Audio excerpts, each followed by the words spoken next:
Hey everyone, I'm super excited about what we're going to do today. But first, you want to make sure that you have all your materials ready to go before we get everything started. So today we are going to be doing an art project based off of a story called Ish by Peter H. Reynolds. So the first thing that you're going to want to do is you are going to want to watch that story. I have it linked on the Seesaw, or if you have the book at home or in person at school, you're going to go ahead and listen to it. So make sure that you do that first, and I will reference that again so you can pause this video and listen to that story. Or if you've already listened to it, then awesome, you can just keep following along. So the materials that we're going to need is you are going to grab out a scissors, and I want you to set that off to the side because we don't need it right now, so we're not playing with it, okay? The next thing that you're going to take out is you're going to take out some watercolor paint, and now my students that are learning online, you all got one in your at-home pick-up paper packet container bag thing, and so it is going to be in there, so go ahead and find that. If you are learning at school, you might be using paint. You might also be using markers, so yours might be a little bit different, and that's okay. I think the coolest thing about art is that no matter what you do, you can't make mistakes because that would just make it art, and everyone's is going to be a little bit different, and that's okay because that's the purpose of art, is that everyone's is a little bit different. And I think that's the coolest thing about art. Okay, so we grabbed our scissors and our watercolor paint or our markers. And then if you're using watercolor, you're going to want to get a bowl of water, and I'll show you. See, there's some water in there. Get that ready to go so then you are ready to just start your project, okay? So make sure you have those materials ready to go. And there's one more thing. Well, there's two more things, but we'll start with one. Is you have a piece of printer paper, just regular printer paper. And I grabbed two just in case because, maybe I don't like one of them, or I really like how I did one and I want to do more like that. This helps me so I have more chances to do that. And at the end, you're going to get a giant piece of paper. And this is what our finished work is going to be glued on. And that just made me remember that our other utensil that we're going to need is a glue stick. So go ahead and grab that out as well. So we have our glue stick, our paint or our markers, our scissors, our water, and our two pieces of paper.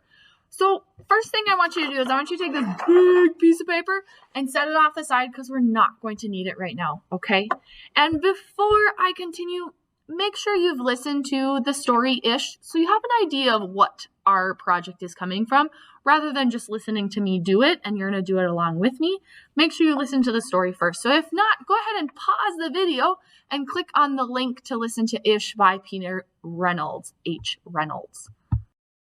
All right, so you just finished listening to the story. What were your thoughts on it? Pause the video and tell a neighbor what you thought about the story. Okay, we're back. So what we're going to do is we're going to take that piece of printer paper, and you're going to go ahead and just take one. You can set the other one off to the side. And what we're going to do first is we are going to fold it in hot dog or hamburger style, my bad, which is down the top. So which means I took the top of my page and I folded it to the bottom. Okay. And I'm going to do that one more time. I'm going to turn my paper and fold it again, hamburger style. So when I'm done, my paper looks something like this. Now, if when you were folding it and it doesn't look as crisp as mine, that's okay. If you want to go back and refold it, go ahead. We haven't done anything with it yet, so you have that opportunity. If you want to just leave it how it is, perfect. All right, our next step is we are going to open it up, and you are going to cut on these lines as best as you can. Now, they're folded lines, so they're a little bit hard to cut on. So what I like to do, and I'll turn my camera so you can see this, I like to fold it again the opposite way I did to make it more flat, and do that again on this side. So my line becomes really flat. So that helps me. Make it a lot easier to cut those pages out. Go ahead and pause the video to cut out your 4 pages. All right, I've got my 4 pages cut out. They're 4 individuals. I'm going to set 3 off to the side, and I'm going to take this one. Now, what I'm also going to grab is I'm going to grab out my paints and my water so it's ready to go. And this is the fun part, but I also want to be cautious about where I'm working. And is my space an okay space that ooh, if I get paint or marker on, is it going to be okay? So make sure you're in a safe spot for that to happen. And if not, maybe move to a different spot, or you can move and do it outside if you want to. These are just some different options. So that way, if we do get paint on some things, that it's okay that the paint lands where it does, okay? So this is the fun part of this project. You are going to take this piece of paper and crumple it up, okay? So give it a nice big crumple as if you were gonna throw it in the garbage can, but you're not going to. So instead, now I have my crumple. Now I'm gonna take my paintbrush and I'm gonna put it in the water because I'm noticing that my paintbrush had some black on it, and I don't think I want black to start off right now. But I'm gonna get my paintbrush nice and wet, and I am gonna dive into my favorite color, which is teal, or this blue color. And what I'm going to do is I'm going to just start painting the edges of it. So I'm going to paint just blue to start off. So just pick one color. That's also important. Picking one color to just paint the edges. And you can see that I started painting and it's just kind of touching those edges. Okay, and I might go for just a little bit longer painting those edges of here. And you know what? My hands are probably going to get full of paint, and that's okay. Because we're using watercolor paint, it will come out, so that is super exciting. All right, and I'm feeling like, you know, this is good enough for me right now. I might give it a quick blow on it just to dry it off a little bit. And what I'm going to do now, and this is where my fingers are going to get dirty, and that's okay. You're going to uncrumple it. So you're going to look at your masterpiece so far. Okay, this is what I got. And now I get to crumple it again. And my hands are super dirty, and that's okay. And now I'm going to grab a different color. So I'm going to do green this time because that seems super fun. And now I'm going to paint over some different parts. So I'm going to keep painting, maybe get some more water on my brush so I can get more paint on there. And this time I'm trying to kind of go for spots that don't have paint on them, but it's okay if your paint does overlap. So like some of your blue and green, in my case, some of my blue and green might touch each other. But if you don't want that, you don't have to have that happen to your paint, because that's the cool thing. It's your painting. You get to do whatever you want with it. Okay. So I'm feeling like this is pretty good. I'm going to give it another quick blow on so it maybe quick dries, even though it's probably not going to. All right. I'm going to open it back up. What? This is so cool. This is what mine looks like so far. Now I'm noticing that I have a lot of green paint on this side and not a lot on that side. So I'm going to try and crumple it. This is the third time, and the last time I'm going to crumple this for this paper is I'm going to try crumpling it the other direction so I can have an opportunity to paint some more white paper. All right, so for my last one, my third color for this one is I am going to choose purple, which is my second favorite color. And I am going to go ahead and paint on some pieces that are still showing, that are white. Okay. You could add more water to your paint to make it a little bit lighter, or you could just keep it how it is. It might be a little dried out, so you might want to add some more to it. So I'm going to add my purple in on here and put my paintbrush back in my little water dish so then it's off to the side. And now I'm going to unravel my art piece. Oh, this looks so cool. So this side is very much like this, and this side has got some color. Now you're going to do the same steps with the other three pieces of paper. And then when you're done, we will continue from there. So go ahead and work through your next three pieces. You can put more colors on there if you want to. I just started with 3, so I had 3 different colors showing up. But you could try more. Let's see what happens if that is what the case is.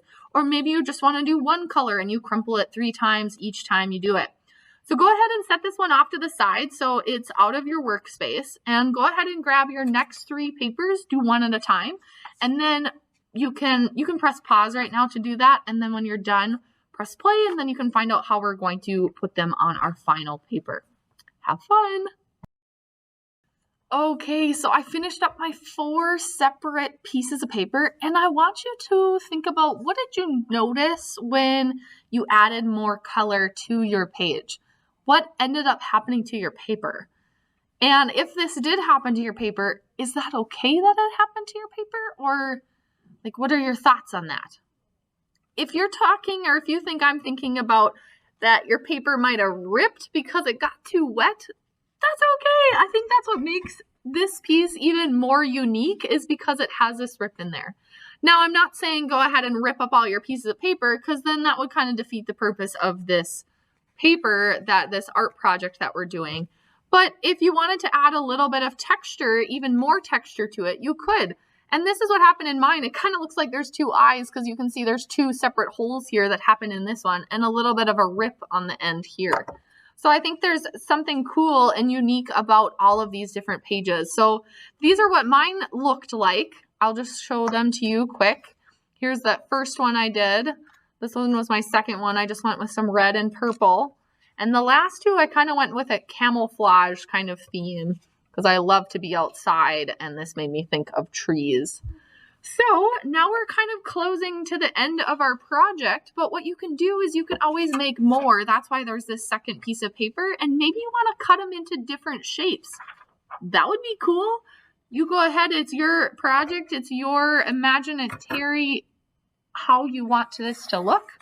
So what we're going to do is we're going to grab that big piece of paper, and we're going to see if this will work. But what I'm going to do is I'm actually going to start with the first one I did, because that is my most dry piece. And what I'm going to do is I'm going to set this big piece of paper in front of me, and I will tilt my camera so you can see what I'm doing. And I am going to grab out my glue stick. All right, I've got my glue stick, and I've got my paper, and I am going to decide which side I want to show and which side I want to stay. And you're just going to kind of figure out how you want to, maybe before we even glue them, now I'm thinking about this, I'm going to change my mind. We are going to actually put them on your big piece of paper how you think you'd like them to end up, okay? So I think I'm going to do something like this. But you could do something totally different if you wanted to. You could put them at an angle, or rotate them, or just put them however you think they would fit best. I'm feeling like maybe like that. And then I can always fill in the extra space with other ones. So I'm going to take my glue stick, and what I'm going to do is I am going to try to keep it as crumpled up as I can on the paper. So that means I'm just going to put little amounts of glue in the corners of all of my spots. So I'm going to kind of make a circle and then press it down into the paper. Oops, I don't think you saw that. All right, a circle of glue, and then press down that circle into the paper. And then a circle of glue, press it down into the paper, and a circle of glue, and press it down into the paper. So that way you can still see that there is a space underneath my final product and my end piece right here. And that's just to kind of show some more of what's going on. What did I do to make this paper like that? It kind of gives them, the audience or whoever is going to be looking at this, that opportunity to kind of see what took place. Now I'm realizing that, my glue might not stick because my paint might still be wet, and water and glue don't really mix together. So if that's the case, you could always ask your teacher or ask a parent at home if you could borrow a little bit of tape. Now we're not stringing out the tape as big as we can because we only need a little bit for each corner.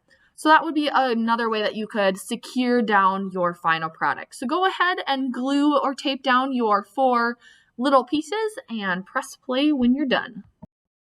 Okay, here is my final product of my artwork. Now, I remembered that there are 2 important things that we forgot to put on this page, and that is a title with the word ish at the end, and then also your name. You want to sign your artwork because you want to have ownership, for this is your work. So I am going to label, and I am going to make my title of my drawing / painting / crumple mix is, I'm going to call it crumple-ish. So I'm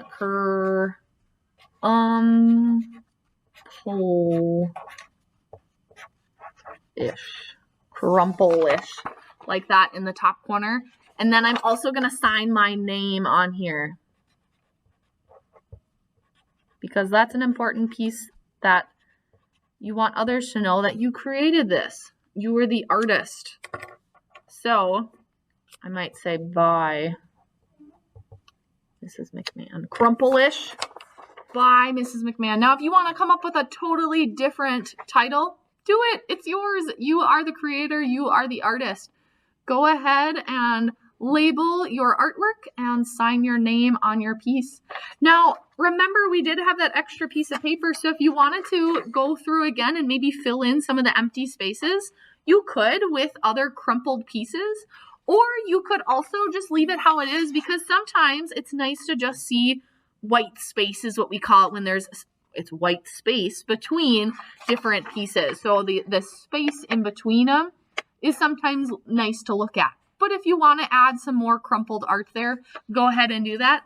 I hope you had fun, and I hope you have an opportunity to make some more crumpled paper art in your future. Or if not, this is just a great idea for you to maybe teach someone else how to do this. So I hope you had fun, and I will see you around. Bye.